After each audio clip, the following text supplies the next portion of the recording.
kita lanjutkan. Jadi tadi sudah tahu jenis-jenis perubahan, jenis-jenis reaksi ya, berdasarkan perubahan entalpinya. Sekali lagi ada reaksi eksoterm, ada reaksi endoterm. Ingat ya bedanya? Kita lanjutkan jenis-jenis perubahan entalpi ya. Sekarang jenis-jenis perubahan entalpi. Yang pertama, perubahan entalpi pembentukan standar. A. Perubahan entalpi pembentukan ya. Pembentukan standar. Masing-masing perubahan entalpi itu ada ciri khasnya. Yang pertama, perubahan entalpi pembentukan standar. Ini kalau dinotasikan perubahan itu delta ya. Jadi perubahan entalpi adalah delta H ya. Delta H, pembentukan itu formation. Jadi delta HF 0, standarnya 0. 0 itu maksudnya terjadi pada suhu dan tekanan standar ya. Baik. Perubahan entalpi pembentukan standar itu adalah pembentukan 1 mol senyawa dari unsur-unsurnya. Jadi misalkan coba sebutkan salah satu contoh senyawa. H2O ya. Nah, jadi H2O misalkan. H2O ini senyawa. Terbentuk dari unsur apa saja H2O? H dan O. H-nya sebagai H2. Ya, H2 dan O. O-nya juga O2. Disetarakan. Jadi kalau disetarakan, ingat kalau membuat persamaan reaksi sekarang harus selalu setara ya. Ini 2. Salah, bukan ini 2. Ini 2, ini 2. Nah, delta H-nya ini, jadi misalkan delta H F0 berapa saja nilainya, ini adalah untuk entalpi pembentukan standar. Perubahan nilai X ini adalah perubahan entalpi pembentukan H2O. Oh ya, 1 mol ya. Ini harus 1 mol. Ini setengah.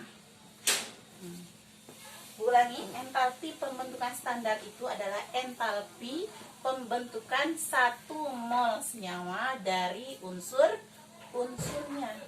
Bagaimana kalau seperti yang tadi, kalau misalkan ibu kali 2 kan tadi kan ada koefisiennya ya. Jadi 2H2O plus ini bukan lagi setengah, tapi kalau kali 2, setengah kali 2 1. Ini 2H2. Ininya berapa? Ini ngikut ya, ini ngikut. Yang awalnya adalah X, maka menjadi kalau kali 2 min X kali 2 jadi min 2X. Min 2X kilojoule. Tapi ini karena bukan 1 mol lagi, maka simbolnya bukan lagi delta HF, delta H saja. Ya, pokoknya entalpi pembentukan standar, entalpi pembentukan 1 mol senyawa dari unsur-unsurnya dalam kondisi standar. Kondisi standar itu biasanya pada tekanan 1 atmosfer dan suhu 0 derajat Celcius ya. Yang kedua, perubahan entalpi penguraian standar. Kalau tadi pembentukan, sekarang penguraian, berarti kebalikannya ya. Jadi kalau tadi pembentukan 1 mol senyawa, berarti ini penguraian 1 mol senyawa. Contoh senyawa apa saja boleh Ibu ambil, biar udah terlalu kaku ngambil dari contoh yang A, kita ambil contoh senyawa yang lain lah, yang dekat dengan kehidupan sehari-hari. Kalau tadi kan air ya, H2O. Sekarang CO2. CO2 diuraikan menjadi unsur-unsurnya. Jadi penguraian 1 mol senyawa menjadi unsur-unsurnya. CO2 ada unsur apa saja? C dan O. Oh ya, karbon dan oksigen. Disempurnakan rumusnya. O-nya sebagai gas oksigen. Ya, dan C-nya ya karbon ya. Karbon itu pada suhu kamar berwujud, apalagi pada suhu 0 derajat Celcius, dia akan berwujud padat ya. Nah, ini adalah perubahan entalpi penguraian standar untuk 1 mol gas karbon dioksida. Misalkan delta H nya di sini D ya, di sini pakai simbol D. D itu dissociation, penguraian maksudnya. Delta HD-nya adalah misalkan saja plus Y saja, Y kilojoule. Kalau bagaimana kalau dibagi dua, misalkan bagi dua menjadi apa? Setengah ya, setengah CO2 menjadi setengah C dan setengah O2. Berarti delta H-nya juga menjadi dibagi dua, menjadi setengah Y kilojoule. Dan harusnya ini boleh yang lain, misalkan senyawa apa lagi? NaCl ya. NaCl diurai menjadi apa? NaCl garam ya. Garam itu wujudnya apa? Wujudnya solid. Diurai menjadi natrium. Ya, dan gas klorin. Ini juga bisa. Berarti ini kalau 1 mol ini harus setengah. Nah, delta H-nya ini adalah delta HD 0 ya.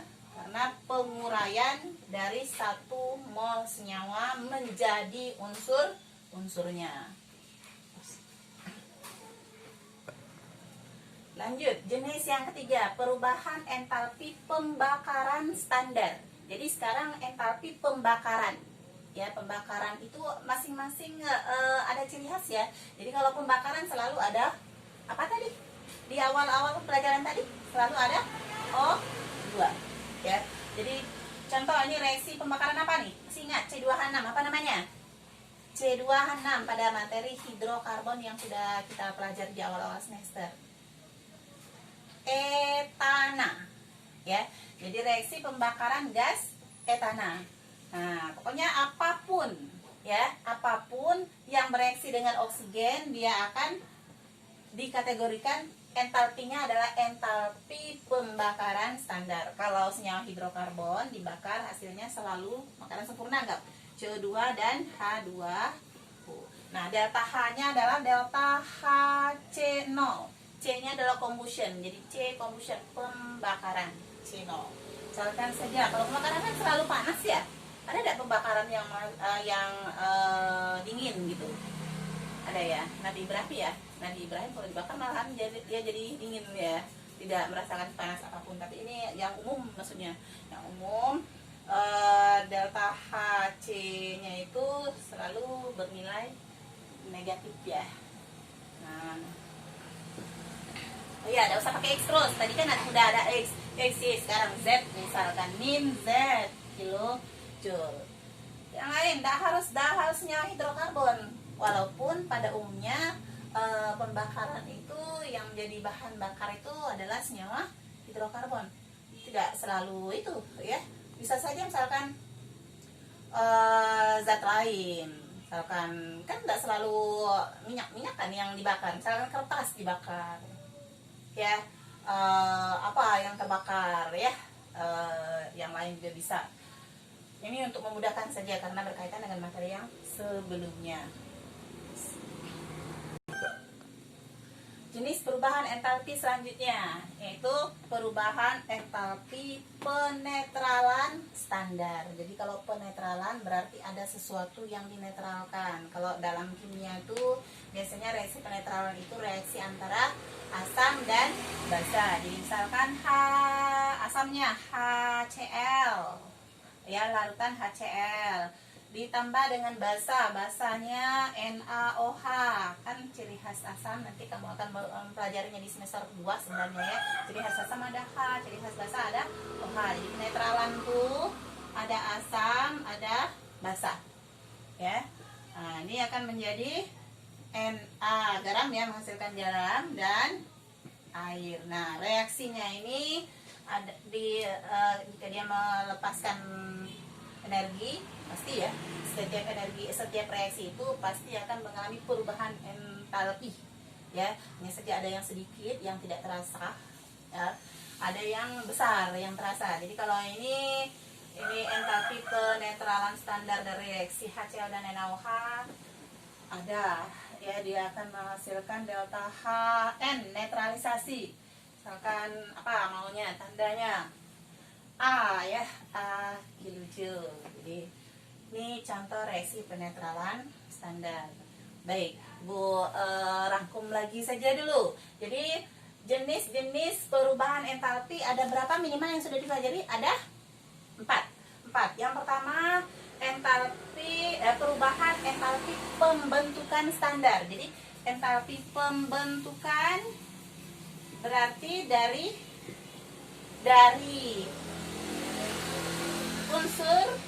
unsur menjadi senyawa. Kalau kebalikannya yang kedua penguraian kebalikan dari senyawa menjadi unsur-unsurnya, tidak mungkin terbentuk dari satu macam unsur ya. Yang ketiga tadi reaksi apa yang ketiga yang C, entalpi pembakaran ciri khasnya ada, jadi suatu zat apa saja, misalkan zat zat A ada O2, jadi ciri khas pembakaran itu ada O2 ya, menghasilkan gitu. Yang D reaksi entalpi penetralan, ini ada dari asam, ini dosa A juga, ini misalkan K saja kan kimia, zat kimia maksudnya. Jadi asam ini penetralan ya, penetralan antara asam dan basa menghasilkan garam dan air. Minimal menguasai 4 jenis perubahan entalpi ini dengan ciri khasnya masing-masing dan dapat menuliskan persamaan termokimianya jika salah satu komponen lainnya diketahui. Ya sebenarnya lebih dari 4, tapi minimal 4 ini harus kalian kuasai. Demikian pembelajaran kali ini. Diharapkan kalian aktif dalam belajar ya. Kalau tidak tahu bertanya, bisa bertanya dengan teman, bisa juga bertanya dengan ibu ya. Ibu selalu terbuka untuk menjawab pertanyaan kalian berkaitan dengan pembelajaran ya. Wassalamualaikum warahmatullahi wabarakatuh.